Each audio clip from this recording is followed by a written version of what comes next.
بلساني يفقهوا قولي اللهم تقبل منا صالح الأعمال وتجاوز عن سيئات أعمالنا. قال تبارك وتعالى في كلامه المجيد فأعوذ بالله من الشيطان الرجيم بسم الله الرحمن الرحيم لقد كان في قصصهم عبرة لأولي الألباب. البتہ تحقیق ان قصوں کے اندر عقل والوں کے لیے بہت نشانیاں ہیں. تو اللہ تعالیٰ نے قرآن مجید میں جو سب سے زیادہ واقعہ سیدنا موسیٰ علیہ السلام کا ذکر کیا وہی ہم آپ کے سامنے ذکر کر رہے ہیں. تو کچھ آج اس حوالے سے اللہ رب العزت نے جو بنی اسرائیل سے متعلق باتیں بتائی کچھ باتیں آپ کے سامنے عرض کرتا ہوں. بات یہاں تک پہنچی تھی کہ موسیٰ علیہ السلام جو ہے وہ فرعون سے اللہ رب العزت نے انہیں نجات دی، ان کی قوم کو نجات دی، اور پھر وہ ایک جگہ پہ قوم کو بٹھایا اور تورات کے لیے چلے گئے، اور جب واپس آئے تو پیچھے بچڑے کی عبادت ہو رہی تھی. اور انہوں نے کیا کیا کہ پھر اللہ کے حکم سے ان کو وہ سزا سنائی کہ بچڑا بھی جلا کے خاکستر کر دیا تاکہ ان کی سامنے آنکھوں کے سامنے نظر آئے کہ جس کو وہ خدا سمجھی بیٹھے تھے اس کی کوئی اوقات نہیں ہے اور یہ خود جل گیا ہے اور پگھل گیا ہے. اور ساتھ ہی ان کی سزا کے طور پہ جو شرک کرنے والے تھے ان کی بطور سزا ان کو قتل کرنے کا حکم دیا گیا. اس کے بعد جو ہے موسیٰ علیہ السلام اپنی قوم میں رہنے لگے اور اللہ رب العزت نے پوری قوم کو بڑی عزت سے نوازا. اتنی عزت کہ چند باتیں آپ سماعت کیجئے کہ اللہ تعالیٰ فرماتے ہیں یہ جس جگہ سے گزرتے اللہ تبارک و تعالیٰ کے حکم سے ان کے اوپر ایک بادل کا ٹکڑا ہوتا جو سورج کی براہ راست شعاعیں جسے دھوپ کہا جاتا ہے اس سے انہیں بچا لیتا ہے.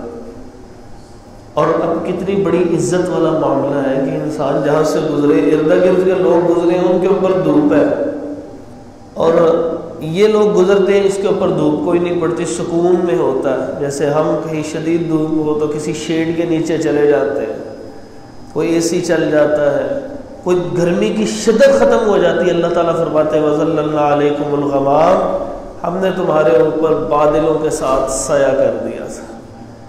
یہ فضیلت رسول اللہ صلی اللہ علیہ وسلم کے لیے تھی کہ جہاں سے گزرتے تھے بادلوں کا ایک ٹکڑا جو ہے وہ نبی پاک صلی اللہ علیہ وسلم کے اوپر سایہ فگن ہوتا تھا. تو یہ اللہ تعالیٰ نے ان کو عزت دی، لیکن ان کو یہ عزت ہضم نہیں ہوئی. اور پھر اگلی عزت اللہ رب العزت فرماتے ہیں وَأَنزَلْنَا عَلَيْكُمُ الْغَمَامَ وَظَلَّلْنَا عَلَيْكُمُ الْغَمَامَ، کہ ہم نے اوپر جو بادلوں کا ٹکڑا دیا. وَأَنزَلْنَا عَلَيْكُمُ الْمَنَّ وَالسَّلْوَىٰ، ہم نے آسمان سے من و سلویٰ کی بارشیں برسا دی. من و سلویٰ کیا تھا اس کے متعلق مفسرین نے مختلف اقوال ذکر کیے. بعض مفسرین لکھتے ہیں کہ من جو تھا کوئی میٹھی چیز تھی جو نازل ہوتی تھی اور وہ اس طرح کی ہوتی تھی کہ جیسے روئی کے گالے نہیں آتے اوپر سے، جیسے روئی تیز کوئی کپاس ہوتی ہے تو وہ آتی ہے، تو اس انداز سے میٹھے میٹھے قسم کے وہ روئی کے گالے ہوتے تھے. اور سلوہ کیا تھا؟ سلوہ یہ تھا کہ اس وقت بہت سارے تتر بٹیر وغیرہ اس قسم کا کوئی چیز وہ ان کے اوپر ایسے آتی رات کے اوقات میں، وہ اس کو پکڑتے اور وہ سکون سے کھاتے. اللہ تبارک و تعالیٰ نے یہ ان کے لیے اپنے پاس سے خاص مہمانی تیار کی ہے. دوسرا بڑا جو آج بیان کر رہے ہیں یہ دوسری بڑی نعمت تھی ان کے اوپر. اب اللہ تعالیٰ کی نعمت ہے، وہ کھا پی رہے ہیں، سکون سے عبادت کرتے رہتے، سکون کرتے، لیکن نہیں، چین نہیں ہے، سکون کوئی نہیں ہے. جیسے ہمارے ہاں بھی ہوتا ہے کہ ایک چیز آتی ہے تو پھر اگلی کی حوث ہوتی ہے، دوسری ختم ہوتی ہے، تیسری کی ہوتی ہے. نبی پاک صلی اللہ علیہ وسلم نے اس کے اوپر ایک ارشاد بھی فرمایا ہے، ترمذی شریف میں حدیث ہے کہ ابن آدم کا پیٹ قبر کی مٹی کے سوا کوئی چیز نہیں بھر سکتی، کہ اگر اس کے پاس سونے کی ایک پوری وادی موجود ہو تو یہ خواہش کرے گا کاش 2 وادیاں کیوں نہیں ہے میرے. سونا تھوڑا سا نہیں ہے، پوری وادی، وادین، پوری وادی کی وادی موجود ہو. اتنا زیادہ انسان کے اندر جو ہے وہ طلب ہوتی ہے. اب اس طلب کو روکنا جو ہے یہ سنت نبی صلی اللہ علیہ وسلم. مثلا ہر بندہ یہ چاہتا ہے نا کہ اس کا کاروبار بڑھنا شروع ہو جائے. کاروبار کا بڑھنا، یہ سوچ آنا، یہ عین اسلام میں کوئی ناجائز نہیں ہے، لیکن اس کے اوپر ساری زندگی بسر کر دینی یہ ناجائز اور حرام ہے. نبی مکرم صلی اللہ علیہ وسلم کے ترمذی ابو داؤد میں حدیث ہے کہ آپ صلی اللہ علیہ وسلم کے پاس 100 بکریاں تھیں. تو جب کوئی بکری آگے بکرا جنتی نا تو نبی صلی اللہ علیہ وسلم اس میں سے بہترین بکریاں جو اوپر والی ہوتی ان کو ذبح کر کے غرباء میں تقسیم فرما دیا کرتے تھے. سبحان اللہ. فرمایا وہ 100 سے تعداد کو بڑھنے ہی نہیں دیا کرتے تھے نبی مکرم صلی اللہ علیہ وسلم. کہ کسی جگہ پہ تو انسان بریک لگائے، انسان ضرور طلب کرے دنیا کا مال، لیکن کسی جگہ پہ تو بریک لگانے کی عادت انسان کے اندر ہو نا. کسی جگہ تو اس کے اندر سکون ہو. ادھر گھر سے نماز بھی پڑھنے آیا ہو، نمازی بھی ہو، سب کچھ بھی ہو، لیکن اگر دماغ فیکٹری کے اندر ہے، دکان کے اندر ہے، گھر کے اندر ہے، کاروبار کے اندر ہے، تو پھر وہ حاضر تو نہیں ہوگا. رات کو خواب بھی آتی ہے تو وہ مال کی خواب آ رہی ہے، کیا خریدنا ہے، کیا بیچنا ہے، اس کی پیمنٹ کرنی ہے، اس سے وصول کرنے ہیں، وہ دے کیوں نہیں رہا، اس کو کہاں سے دینے ہیں. اچھے ہوں برے تصورات سارے کے سارے یہی کاموں میں لگے ہوئے. بیٹے باتیں نہیں کریں، سارے کے سارے یہی کاموں میں. کسی جگہ تو کوئی بریک ہونی چاہیے نا کہ ہم نے کتنے کو کرنی ہے محنت. اتنا مال اللہ تبارک و تعالیٰ نے دیا، اس کا شکر نہیں ادا ہو رہا ابھی ہمارا من حیث القوم. اور ہم اگر جتنا مال اللہ نے ہمیں عطا فرما دیا ہے نا اس وقت، آپ افراد کی طرف دیکھیں جو ناشکری کی طرف جا رہے ہیں، اس سارے مال کو روزانہ اپنی اس وقت کی روٹین کے ساتھ خرچ کرنا شروع کر دیں جیسے ہم خرچ کرتے ہیں.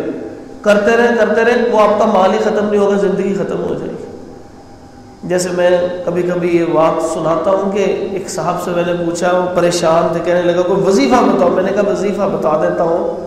کیا مسئلہ؟ کہنے لگے جی کوئی پریشانی ہے.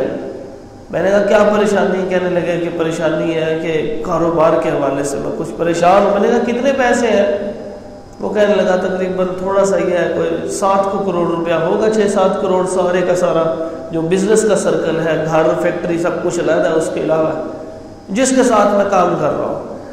میں نے کہا آپ کا مہینے کا خرچہ کتنا ہے؟ کہنے لگا تقریباً 1 لاکھ، کبھی کم ہوتا ہے کبھی زیادہ ہو جاتا ہے.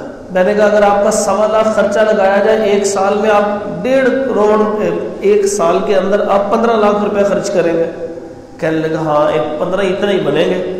تو میں نے کہا کہ پھر اس کا مطلب 10 سالوں میں 1.5 کروڑ ہوگا، اور پھر اس کے بعد آپ 40 سال اور زندہ رہ بھی جائیں تو تب بھی 6 کروڑ بنتا، پھر بھی 1 کروڑ آپ کے پاس بچ جاتا ہے. سکون کیوں نہیں کرتے؟ کہنے لگا یہ سوچ آتی نہیں ہے. وہ سوچ آئے تو پھر کہتے ہیں ابھی آپ نے مجھے بتایا، میرے دل میں خیال ہے، شکر ہے میرے پاس اتنا ہے، میں ساری زندگی کھاتا رہوں تو ختم نہیں ہوگا، لیکن اس کے بعد پھر ختم ہو جاتے. میں نے سوچ کو مستقل کرو، کسی جگہ تو بریک لگا کے دیکھو. نبی صلی اللہ علیہ وسلم کے پاس 100 بکریاں ہیں، آپ صلی اللہ علیہ وسلم تحریص بھی دے رہے ہیں جو شخص چاہتا ہے کہ اس کا مال زیادہ ہو. صحیح بخاری میں حدیث ہے، اس امام بخاری نے باب قائم کیا ہے کہ مال کی طلب کرنا عین سنت رسول صلی اللہ علیہ وسلم. سبحان اللہ. طلب کر سکتے ہیں، کیوں؟ نیکی میں خرچ کریں گے، آسان زندگی گزاریں گے، رب کی نعمت ہے. ایوب علیہ السلام جس وقت بیمار تھے، صحت مند ہوئے نا، تو بارش اللہ رب العزت نے برسائی، اس میں غسل کیا، سارے جسمانی عوارض جو ہے وہ دور ہو گئے. آسمان سے سونے کی چھوٹی چھوٹی ٹڈیاں بھی برسے، یعنی چھوٹے چھوٹے ٹکڑے آسمان سے.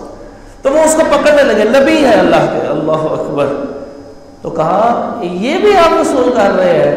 وہ کہنے لگے اللہ یہ تیرا فضل ہے، تو اس سے میں کیسے بے پرواہ ہو سکتا ہوں، یہ بھی تو مجھے چاہیے نا.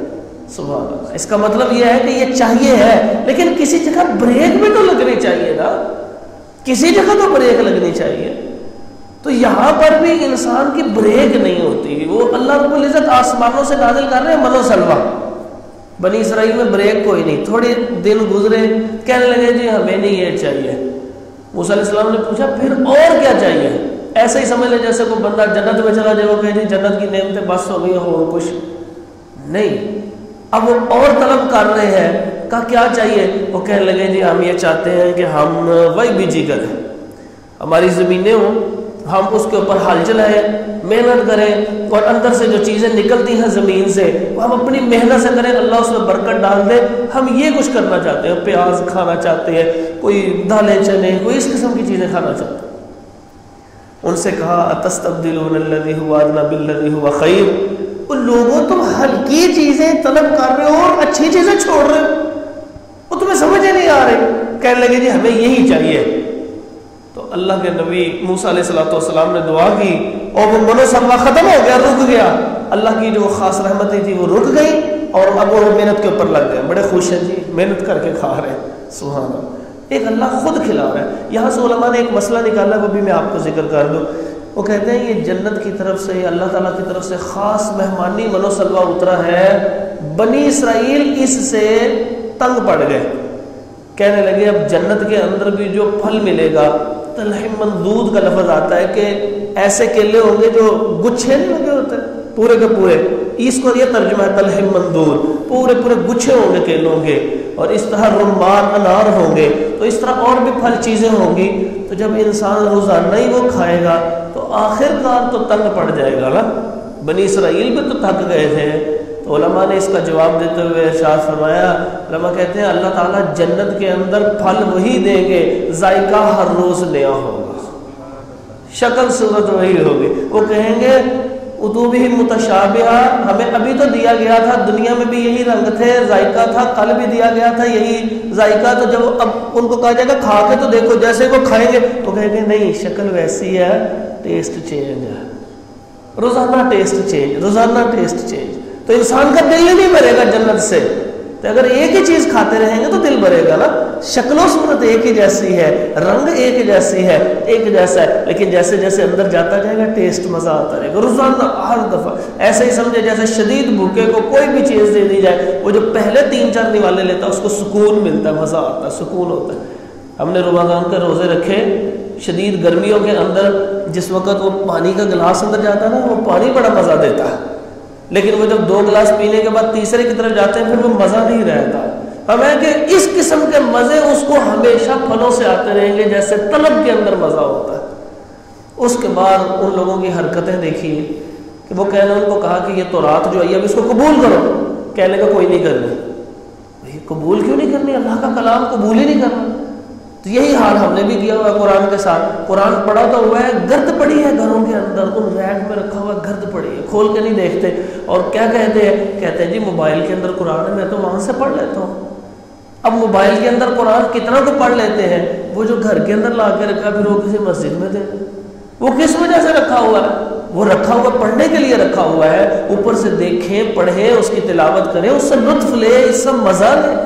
نبی پاک صلی اللہ علیہ وسلم ایک آیت شروع ہوئے پڑھنے، ساری رات گزر گئی، ایک ہی لفظ پڑھی جا رہے ہیں، تُعَذِّبْهُمْ فَإِنَّهُمْ عِبَادُكَ، یا اللہ اگر تو انہیں عذاب دے تو یہ تیرے بندے، اور اگر تو بخش دے تو بخشنے والا ہے۔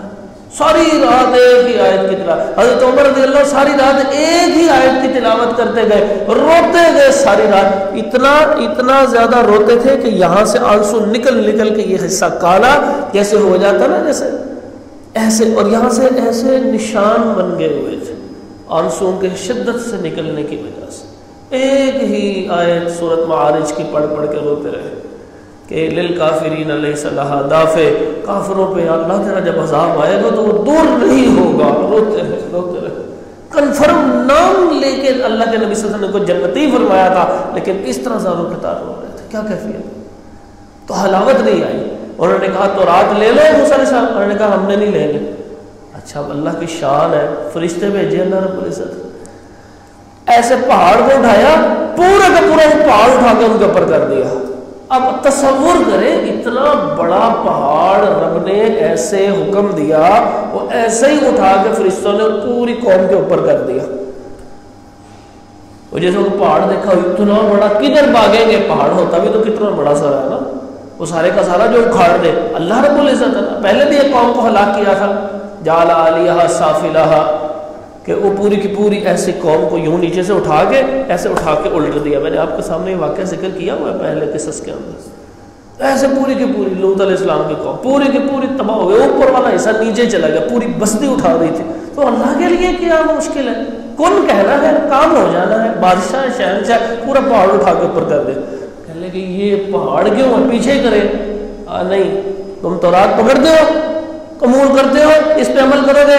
کہنے لگے جناب ہم کریں گے. لائے تورات کدھر گئی ہے؟ تو وہ تورات ان کو دی، انہوں نے کہا قبول کریں گے. پہاڑ اپنی جگہ پہ رکھ دیا گیا.